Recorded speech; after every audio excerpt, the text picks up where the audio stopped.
Hey guys, कैसे हैं आप सभी लोग। तो स्वागत है आपका एक और नई वीडियो में। तो गाइस, आज हम जिस कहानी के बारे में बात करने वाले हैं, जिस सच्ची कहानी के बारे में बात करने वाले हैं, वो बहुत ज़्यादा खौफनाक है। ये बहुत ज़्यादा मिस्टीरियस स्टोरी है और जब मैंने पहली बार इसके बारे में पढ़ा तो आई वॉज लिटरली शॉक। जी हाँ दोस्तों, आज हम इसी कहानी को देखेंगे और ये भी देखेंगे कि इसमें कितनी सच्चाई है और कितना झूठ। मैं यकीन के साथ कह सकता हूँ दोस्तों कि जब आप ये कहानी सुनेंगे तो आप सुनते ही रह जाएंगे। आप इसमें इतना खो जाएंगे कि आपको आइडिया भी नहीं होगा। ये इतनी शॉकिंग है। मान लीजिए गाइस, आप एक घने जंगल में हैं। ऐसा घना जंगल जहाँ पे सन्नाटा छाया हुआ है, कोहरा है और रात के 2:30 बज रहे हैं।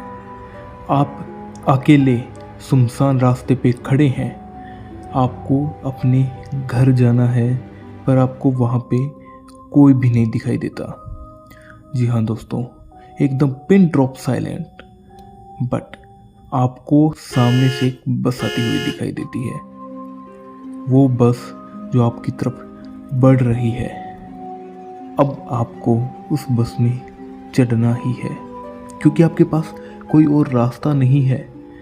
वो बस आपकी तरफ आ रही है और आप फैसला करते हैं कि आपको उस बस में चढ़ना है और आप उस बस में चढ़ जाते हो। ये एक नॉर्मल सी बात है गाइस। आप नहीं, मैं होता, चाहे कोई भी होता और उसे घर जाना होता और सिर्फ एक ही व्हीकल सामने से आ रहा होता तो हर कोई चढ़ जाता। तो आप उस बस में चढ़ गए। बट गाइस, ये कोई नॉर्मल बस नहीं है। ये एक ऐसी बस है जो आपको आपके घर पर नहीं, आपके ठिकाने पर नहीं, एक ऐसी जगह आपको ले जाएगी जहाँ पर आप कभी नहीं जाना चाहोगे। जी हाँ गाइस, ये कहानी इसी पे बेस है।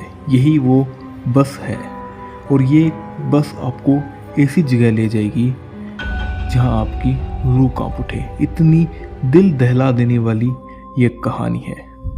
तो वीडियो स्टार्ट करने से पहले अगर आप इस चैनल पर नए हैं तो वीडियो को लाइक करें, चैनल को सब्सक्राइब करें और अपने दोस्तों के साथ शेयर भी करें।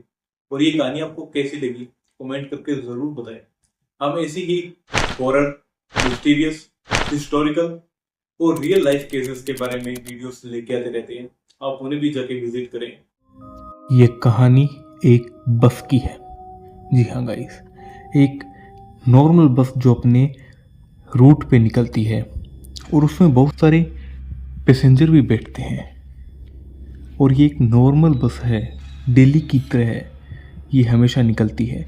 बट इसके अंदर बैठना मतलब अपनी मौत को गले लगाना। इस केस पे ना बहुत सारी स्टडीज़ भी हुई हैं बट अब तक कोई रिजल्ट, कोई कंक्लूजन नहीं निकल के आया है। ये बात है बस नंबर 375 के बारे में। जी हाँ, ये एक नॉर्मल बस है जैसे सभी बसें होती है, बिल्कुल उसी तरह है। ये बात है 14 नवंबर 1995 की, जब ये बस अपने रूट पे निकली थी युआंग मीन हुआंग से द फ्रैगनेंट हिल की तरफ। गाइस, ये दोनों स्टेशन के बीच लगभग 16 किलोमीटर का डिस्टेंस है। और जब ये बस निकली तो इसे रास्ते में एक स्टेशन पर 4 व्यक्ति दिखे। उनमें से एक था कपल, एक थी बूढ़ी औरत और एक लड़का जो लगभग 19-20 साल का होगा।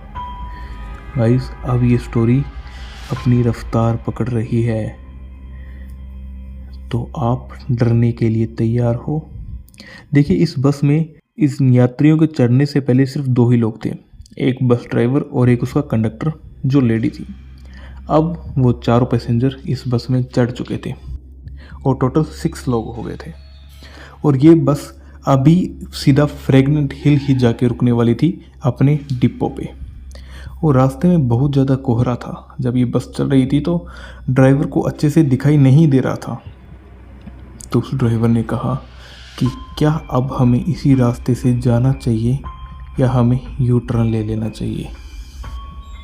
तो गाइस, ये बात सुन के वो जो कपल थे उन्होंने तो कहा कि नहीं, हमें रोक दीजिए, हम यहीं से चले जाएंगे, हमारा घर करीब ही है।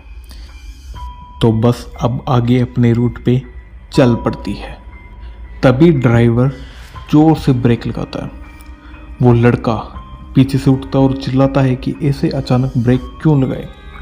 तब ड्राइवर पीछे देखता है और उसे बोलता है कि सामने देखो, 3 लोग खड़े हैं, उन्होंने इशारा किया है रोकने का, तो इसलिए मैंने बस रोक दी। और अब वो तीनों व्यक्ति बस में चढ़ जाते हैं। वो तीनों व्यक्ति कोई नॉर्मल नहीं थे। उन्होंने बड़ी ही अजीब तरह के कपड़े पहने हुए थे, बहुत ही अलग तरह के कपड़े पहने हुए थे। ऐसा लग रहा था कि वो सालों से नहाए नहीं हैं। वो इतने ज़्यादा गंदे दिख रहे थे। इनका जो पहनावा था वो बहुत ही ऑकवर्ड था, बहुत ही पुराने ज़माने का था। और लिटरली वो जब अंदर आए तब उस बूढ़ी औरत को ये सब फील हुआ कि कुछ तो नेगेटिव है इनके साथ, कुछ तो नकारात्मक है, उनकी वाइब है वो सही नहीं लग रही है। और वो औरत बहुत ज़्यादा घबरा गई। वो तीनों व्यक्ति उस बस में पीछे की तरफ बैठे थे। उनमें से जो बीच वाला इंसान था उसने अपने दोनों हाथ उन साइड वाले व्यक्तियों के कंधों पे रख रखे थे और उसका जो चेहरा है वो अपने बालों से पूरा ढका हुआ था। वो बूढ़ी औरत लगातार उन तीनों व्यक्तियों को अपनी तिरछी नज़र से देख रही थी। ये इस तरह का माहौल बन चुका था। बस में एकदम सन्नाटा और बस अब अपने आखिरी रूट पे चल रही थी। गाइस क्या है ना कि अभी रात बहुत हो चुकी थी, तो जो ड्राइवर है उसको नींद आने लग गई थी। जी हाँ, उस नींद के चक्कर में उसने इमीडिएटली ब्रेक लगा दिए, जिस वजह से वो बूढ़ी औरत अपना बैलेंस खो के उस लड़के के ऊपर आके गिरती है और वो वापस अपनी जगह पे बैठ जाती है और कब बस वापस अपने रूट पे चली। बट कुछ ही देर में उस बूढ़ी औरत ने ये क्लेम किया कि उसका पर्स खो गया है और वो पर्स उस लड़के ने चुराया है। जब ड्राइवर ने ब्रेक लगाया और वो आगे गिरी तब उस लड़के ने उसका पर्स चुरा लिया। वो लड़का दावा करता है कि नहीं, मैंने आपका पर्स नहीं चुराया, शायद हो सकता है कि वो पर्स नीचे गिर गया हो, मैं आपको ढूंढ के देता हूँ। पर नहीं, औरत ये कहते ही उसको थप्पड़ मार देती है। देखो जब ये होता है तो बस ड्राइवर बस को रोकता है और उन दादी को समझाता है कि देखिए, आपको शायद कोई गलतफहमी हुई है, बट आप जो है वो इस तरह का बिहेव नहीं कर सकती। देखिए यहाँ पे पास ही में पुलिस स्टेशन है, तो आप यहाँ पे उतर जाइए और अपना मामला पुलिस के सामने रखिए। ऐसा कह के वो बस ड्राइवर अपनी जगह पे जाके बैठ जाता है और वो औरत और वो लड़का उतर जाते हैं। अब वो लड़का बड़ा डरा हुआ था। वो उस औरत से कहता है कि दादी, मैंने तो आपका कोई पर्स चुराया ही नहीं, पर आप खामोखा मेरे पे इल्ज़ाम लगा रही है, मुझे पुलिस स्टेशन नहीं जाना। वो औरत यही कहती है कि बेटा, मैं तुम्हें पुलिस स्टेशन नहीं ले जाऊंगी और मुझे पता है कि तुमने मेरा पर्स नहीं चुराया, उल्टा मैंने तो तुम्हारी जान बचाई है। वो लड़का कंफ्यूज होकर पूछता है कैसे?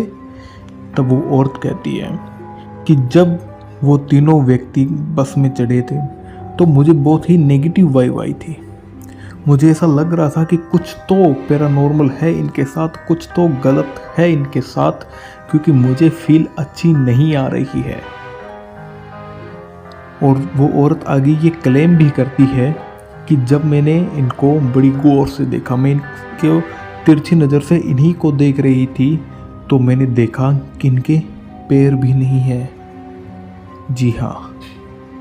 और वो आगे बताती है कि जब सफ़र में हवा का झोंका आया तो उस बीच वाले व्यक्ति का बाल है वो बिखर गए और उसने देखा कि उसके चेहरा भी नहीं है, यानी एकदम faceless person. How it is possible? जब गाइस ये मैंने कहानी खुद पढ़ी तो आई वॉज लिटरली शॉक। मैंने आपको पहले भी बताया ये बहुत ही खौफनाक बड़ी मिस्टीरियस कहानी है। तो वो लड़का और वो बूढ़ी औरत ऐसे खुद को थोड़ा दिलासा देते हैं कि वो एक दुर्घटना से अपनी मौत से बच गए, बट वो सोचते हैं कि उस बस ड्राइवर और उस कंडक्टर की भी जान बचानी बहुत ज़रूरी है। तो वो एक उपाय करते हैं कि वो पास ही के पुलिस स्टेशन में जाते हैं और पुलिस को बताएंगे कि उनके साथ क्या हुआ, ताकि वो जाए और उनकी हेल्प कर पाए।